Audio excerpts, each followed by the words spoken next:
Assalamualaikum dan salam sejahtera. Stay safe at home, stay healthy dan jaga jarak. Kita jaga kita dan kita pasti menang. Perkongsian yang akan saya buat kali ini merupakan satu perkongsian yang bagi saya bukanlah satu perkara yang baharu untuk semua warga pendidik, tapi tujuan saya membuat perkongsian pada kali ini adalah untuk membugarkan semula pengetahuan kita berkaitan dengan Project Best Learning PBL versi PKP. Kawan-kawan sekalian, baru-baru ini kita digemparkan lagi dengan satu arahan yang telah dikeluarkan oleh Kementerian Pendidikan Malaysia untuk menutup semula pengoperasian sekolah yang berkuat kuasa pada 8 Oktober 2020 yang lalu akibat daripada peningkatan secara mendadak kes COVID-19 di Sabah. Setelah arahan untuk menutup semula sekolah dikuatkuasakan, perkara pertama yang terlintas di fikiran saya pada ketika itu ialah proses pengajaran dan pembelajaran dari rumah perlu diaktifkan semula. Ini kerana PDP bersemuka di sekolah sudah tidak dapat dijalankan seperti biasa. Rentetan daripada perkara itu, a big konsep yang cuba saya lontarkan pada kali ini ialah pembelajaran berasaskan projek ataupun PBL perlu diberi perhatian untuk menyokong pelaksanaan pengajaran dan pembelajaran dari rumah. Guru mengajar dari rumah, murid belajar di rumah.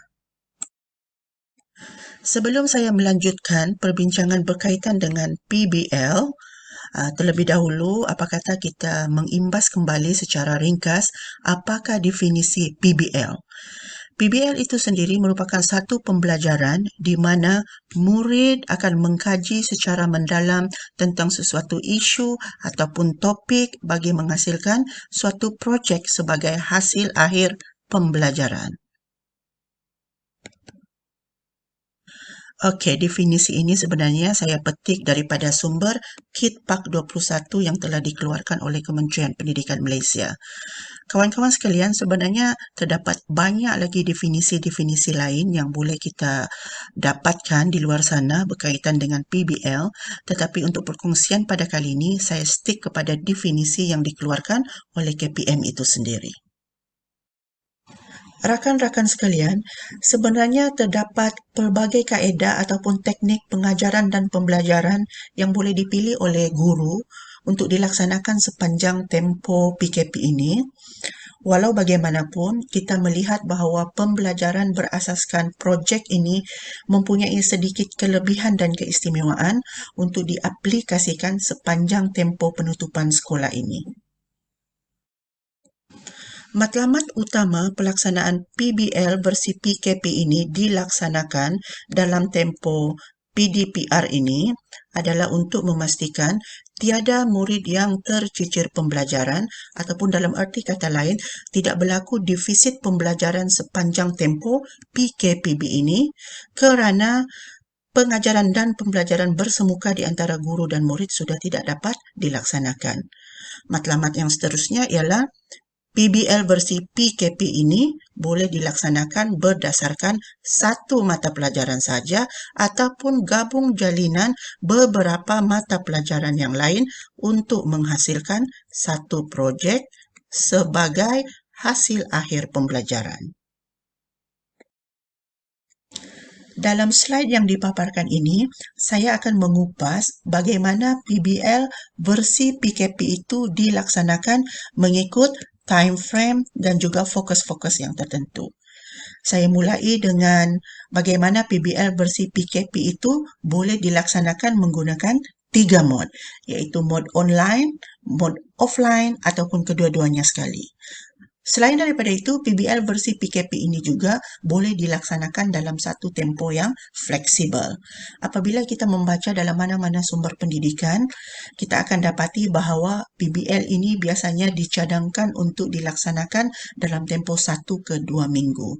2 minggu itu adalah satu tempoh yang agak panjang dan guru bolehlah mengambil peluang untuk merancang PBL, seterusnya memberi tugasan kepada murid, murid membuat tugasan yang diberikan, seterusnya menghantar tugasan kepada guru mereka dalam tempoh masa yang telah ditetapkan.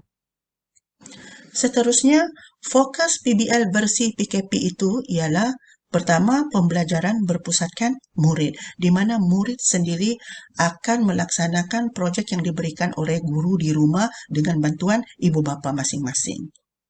Di samping itu, PBL versi PKP ini juga merupakan satu pembelajaran hands-on yang sangat menyeronokkan, di mana murid itu sendiri secara aktif akan membuat projek masing-masing hinggalah satu projek akhir dihasilkan dan dihantar kepada guru masing-masing. Apakah pula kelebihan-kelebihan pelaksanaan PBL versi PKP ini?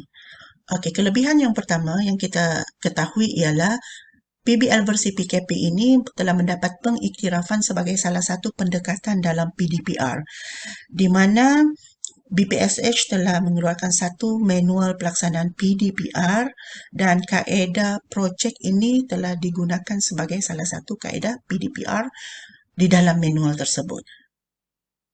Selain daripada itu, JPN Negeri Sabah sendiri telah menyokong pelaksanaan PBL dan PBL versi PKP fasa 1 dan fasa 2 telah pun dilancarkan oleh Datuk Dr. Pengarah kita sendiri pada April yang lalu.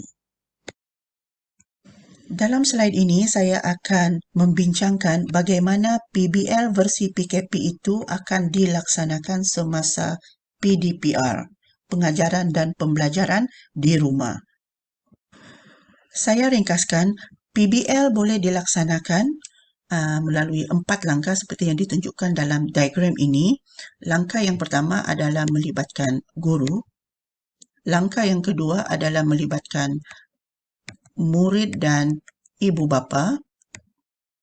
Langkah yang ketiga adalah melibatkan guru dan langkah yang keempat melibatkan guru dan murid. Untuk langkah yang pertama, guru akan menyediakan satu soalan untuk diselesaikan oleh murid beserta dengan panduan jelas berkaitan dengan bagaimana untuk menyelesaikan soalan itu oleh murid. Kemudian, panduan dan soalan itu akan diberikan kepada murid dalam langkah yang kedua.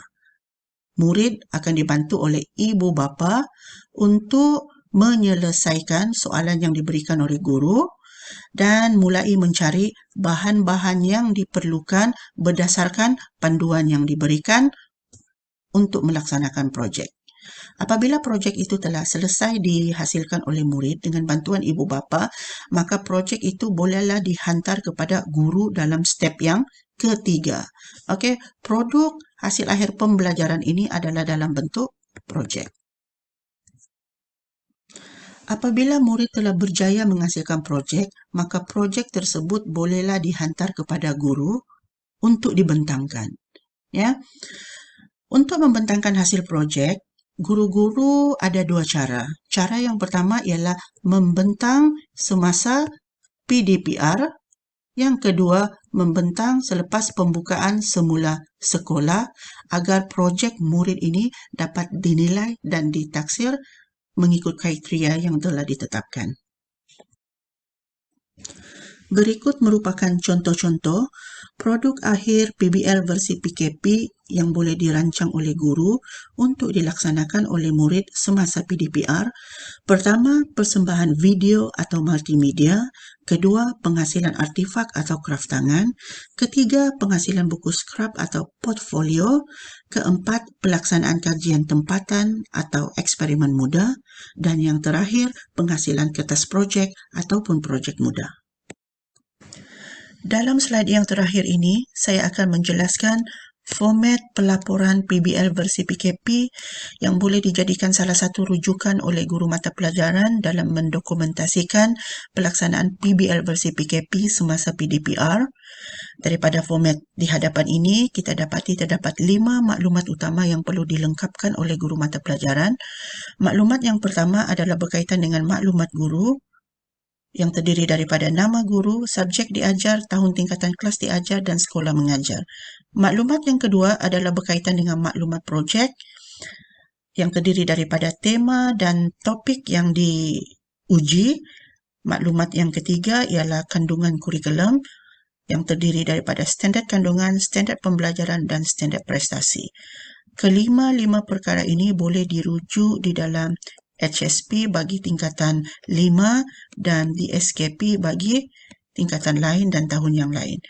Okey, seterusnya objektif pembelajaran yang ingin dicapai, apakah subjek-subjek merentas kurikulum yang terlibat dan tempoh pelaksanaan untuk menghasilkan projek ini. Untuk maklumat yang keempat adalah berkaitan dengan soalan kurikulum. Terdapat 3 soalan yang ditanya. Soalan pertama ialah soalan asas, soalan kedua soalan unit dan soalan ketiga adalah soalan kandungan. Dan maklumat terakhir iaitu maklumat yang kelima adalah berkaitan dengan proses pembelajaran. Terdapat 3 fasa di dalam proses pembelajaran PBL ini. Fasa pertama ialah fasa permulaan berkaitan dengan pemilihan topik. Fasa kedua adalah fasa perkembangan berkaitan dengan pembangunan projek dan fasa ketiga adalah fasa penilaian iaitu kesimpulan projek. Di samping itu, guru juga perlu menunjukkan apakah kaedah pentaksiran yang digunakan, instrumen pentaksiran yang dipilih, bahan atau sumber yang digunakan, artifak atau produk yang dihasilkan, pembentangan hasil pembelajaran oleh murid, dan juga yang terakhir adalah refleksi ataupun catatan tambahan. Dan harapan saya, semoga penerangan dan perkongsian berkaitan dengan format pelaporan PBL versi PKP ini menjadi memberikan guideline ataupun panduan kepada rakan-rakan guru di luar sana untuk membuat dokumentasi pelaporan PBL versi PKP masing-masing. Sebelum sesi perkongsian kita tamat, kita telah membincangkan 6 perkara utama. Pertama, pengenalan PBL. Kedua, matlamat PBL versi PKP. Ketiga, ketetapan PBL versi PKP. Keempat, contoh-contoh PBL versi PKP. Kelima, proses pelaksanaan PBL versi PKP. Dan yang terakhir, format pelaporan PBL versi PKP oleh guru. Harapan saya, semoga apa yang dibincangkan pada kali ini memberikan sedikit panduan kepada kita semua dalam pelaksanaan PBL versi PKP dalam PDPR. Terima kasih atas perhatian semua dan jangan lupa subscribe my channel Asri Pak Coach Plus. Dan sehingga kita berjumpa lagi. Bye!